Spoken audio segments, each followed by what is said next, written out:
Shalom, selamat pagi saudara yang dikasihi Tuhan. Puji syukur kepada Tuhan kita dapat jumpa kembali dalam renungan hari ini, Kamis 18 Juni 2026. Salam sejahtera bagi saudara sekalian. Saudara, kita bersyukur atas berkat-berkat Tuhan, kebaikan dan kehadiran Tuhan dalam setiap hidup kita. Saat ini kita sebelum memulai aktivitas kita, marilah kita datang kepadanya, kita merenungkan firman Tuhan bersama-sama, kita berdoa. Bapa di surga, kami bersyukur kepadamu atas kebaikan, kehadiran-Mu senantiasa dalam hidup kami. Tuhan, kami akan merenungkan firman-Mu. Tuhan berkati kami, urapi kami, agar kami dapat mengerti dan memahami firman-Mu. Terlebih tolonglah kami Tuhan, kami dapat melakukan kehendak-Mu dalam hidup kami. Dalam nama Yesus Kristus kami sambut firman-Mu. Amin. Firman Allah pada hari ini dalam kitab Daniel 1 ayat 1 sampai ayat yang ke-21. Pada tahun ketiga pemerintahan Yoyakim, Raja Yehuda, datanglah Nebukadnezar, Raja Babel, ke Yerusalem dan mengepung kota itu. Tuhan menyerahkan Yoyakim, Raja Yehuda, dan sebagian dari perlengkapan rumah Allah ke dalam tangannya. Ia membawa semuanya itu ke tanah Sinear, ke rumah dewanya. Perlengkapan-perlengkapan itu ditaruhnya di dalam perbendaharaan dewanya. Raja bertitah kepada Abdenas, kepala istananya, untuk membawa beberapa orang Israel yang berasal dari keturunan raja dan kaum bangsawan. Mereka itu orang-orang muda yang tanpa cacat, berperawakan bagus, memahami berbagai hikmat, berpengetahuan banyak, mempunyai pengertian tentang ilmu, dan cakap untuk bekerja dalam istana raja. Mereka akan diajar sastra, bahasa orang Kasdim. Raja menetapkan bagi mereka jatah setiap hari dari santapan raja dan dari anggur yang biasa diminumnya. Mereka harus dididik selama 3 tahun, dan sesudah itu mereka harus bekerja bagi raja. Di antara mereka itu ada Daniel, Hanaya, Misael, dan Asaria dari Bani Yehuda. Pemimpin pegawai istana itu memberi nama lain kepada mereka. Daniel dinamainya Belsasar, Hanaya dinamainya Sadrak, Misael dinamainya Mesak, dan Asaria dinamainya Abednego. Daniel bertekad untuk tidak menajiskan dirinya dengan santapan raja dan dengan anggur yang biasa diminum raja. Ia pun meminta kepada pemimpin pegawai istana agar diizinkan untuk tidak menajiskan dirinya. Daniel dikaruniai Allah, kasih sayang, dan kemurahan hati dari pemimpin pegawai istana itu. Tetapi pemimpin pegawai istana itu berkata kepada Daniel, "Aku takut kepada Tuanku Raja yang telah menetapkan makanan dan minumanmu. Bagaimana kalau ia melihat kamu tidak sesehat para pemuda lain yang sebaya dengan kamu? Karena kamu, aku bisa dihukum pancung oleh raja." Kemudian Daniel berkata kepada pengawas yang telah diangkat oleh pemimpin pegawai istana untuk Daniel, Hanaya, Misael, dan Asaria, "Silakan uji hamba-hambamu ini selama 10 hari. Biarlah kami diberi sayur untuk dimakan dan air untuk diminum. Sesudah itu bandingkanlah perawakan kami dengan perawakan para pemuda yang makan dari santapan raja, kemudian perlakukanlah hamba-hambamu ini sesuai dengan pendapatmu." Permintaan mereka itu didengarkan, lalu mereka diuji selama 10 hari. 10 hari kemudian ternyata perawakan mereka lebih baik dan mereka kelihatan lebih gemuk daripada semua pemuda yang telah makan dari santapan raja. Selanjutnya, pengawas itu selalu mengambil makanan mereka dan anggur yang seharusnya mereka minum dan memberikan sayur kepada mereka.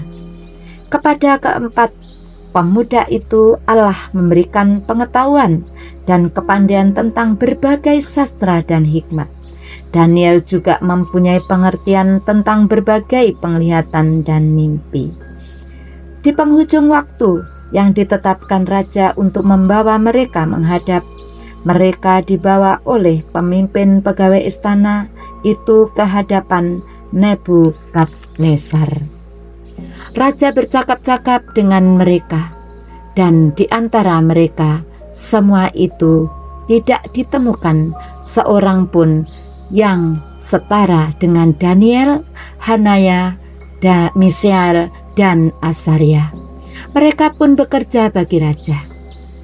Dalam setiap hal yang memerlukan kebijaksanaan dan pengertian yang ditanyakan raja kepada mereka, didapatinya bahwa mereka 10 kali lebih cerdas daripada semua ahli ilmu gaib dan semua tukang jampi di seluruh kerajaannya.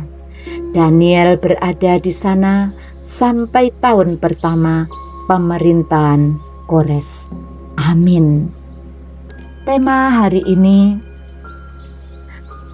Tuhan yang hadir di tengah runtuhnya dunia. Ada saatnya hidup terasa runtuh dalam sekejap.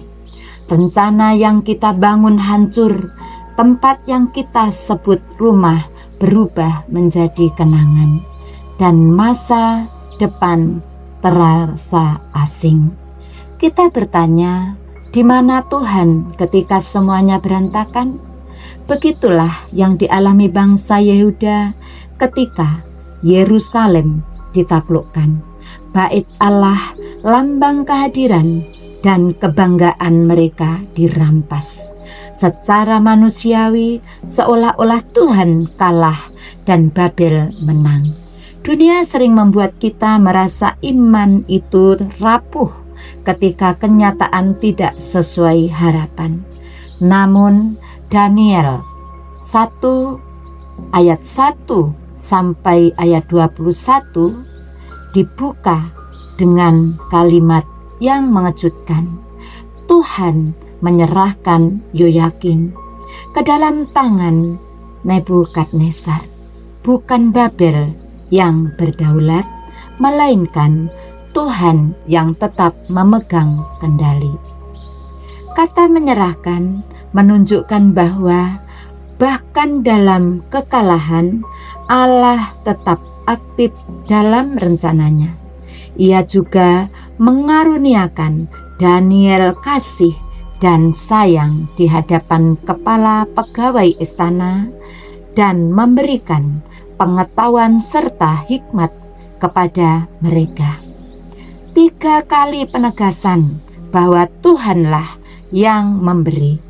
Di balik panggung politik dan kekuasaan ada tangan Tuhan yang bekerja diam-diam, memelihara umatnya dan mempersiapkan masa depan mereka. Hari ini mungkin ada bagian hidup kita yang terasa seperti Yerusalem yang jatuh, keluarga yang retak, pekerjaan yang hilang, pelayanan yang meredup. Tetapi kisah Daniel mengingatkan, ketika dunia tampak runtuh, Tuhan tidak pernah runtuh. Ia tetap bekerja, bahkan melalui situasi yang tidak kita pilih. Tugas kita bukan memahami seluruh rencananya, melainkan tetap setia dan percaya. Sebab di tengah reruntuhan sekalipun, Tuhan sedang menulis kisah yang lebih besar dan kita ada di dalamnya. Renungan Tuhan hidup bukan akhir cerita. Seringkali itu adalah awal karya Tuhan yang lebih dalam. Amin. Demikianlah firman Tuhan. Tuhan memberkati kita, Tuhan menolong kita, Tuhan memulihkan kita. Mari kita berdoa. Bapa di surga, kami bersyukur kepadamu. Terima kasih Tuhan senantiasa hadir menolong kami. Tuhan senantiasa hadir menolong keluarga. Tuhan senantiasa hadir menolong jemaat dan umat-Mu. Apapun yang menjadi pergumulannya, Tuhan hadir dan memulihkannya. Tuhan memberikan kemenangan dalam setiap pergumulannya. Terima kasih Tuhan, pada saat ini kami berdoa untuk seluruh jemaat-Mu. Berkati dalam setiap hidup jemaat-Mu, berkati dalam setiap hidup pergumulan umat-Mu saat ini dimanapun mereka berada.